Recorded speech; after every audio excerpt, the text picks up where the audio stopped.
Who do you think so far for the Suns has been the most impactful player for them? I mean, yeah, in the first two games, you have to say it's Chris. I mean, the poise that he brings into these games, the preparation, the game management, everything. He's just that guy. He's the guy in the locker room you look to. DeAndre Ayton has praised him all season long. You can see them when he was out with the COVID protocol. They'd FaceTime him after every game. He's got the relationship with the coach from previous history with him 10, 12 years ago in his days in New Orleans. Um, I think that he's the glue that holds this team together. Granted, Phoenix had a good team ending the bubble last season on the 11 or 8 or 9 game win streak, whatever that was, and just falling short of a postseason berth. Uh, you put Chris Paul into the mix, and the Chris Paul effect is already well documented in the NBA.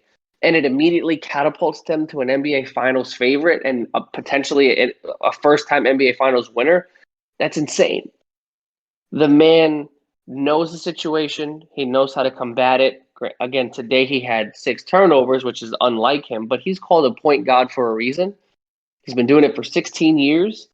And if this were to end right now, you have to give the finals MVP to Chris Paul. You just have to. Yeah, I'm going to agree with you here just simply because he is just a machine offensively. I mean, defensively, he can maybe get a couple turnovers here and there to force them, but by and large, his damage is done offensively. And I kind of want to expand on this point a little bit as far as what I kind of see Chris as. Chris is that guy where, essentially when it's getting to the end of the game, that's the guy that you want to feed the ball to. Don't get me wrong. Devin Booker was sensational in game two. It's just, to me, Chris Paul seems like their closer. Just because if you need a bucket to extend the lead from maybe like 6 points to 8 points, Chris can space out the floor, basically say, everybody get out of the way. I got this. I'm going to beat my one on one matchup and knock down a 15 to 20 foot jumper. And he's done that time and time again throughout this playoff run for Phoenix. And granted, I know he had the 6 turnovers tonight in game two, but in game one, I mean, the dude was unstoppable. And he's so efficient from the field.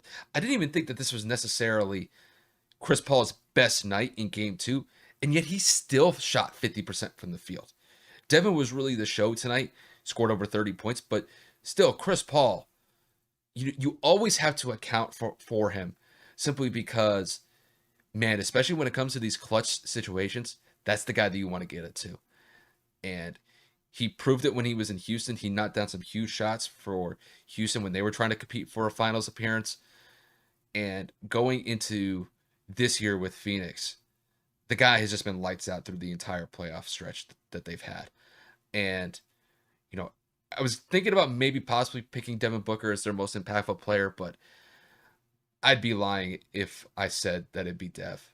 Dev is phenomenal, don't get me wrong, but just the floor general abilities that Chris Paul is bringing at age 36 is just phenomenal. And not only that, the way that he facilitates the ball to DeAndre Ayton or to kick it out to the role players that they have, like in Mikal Bridges, Jay Crowder, Cameron Johnson, you can't beat that.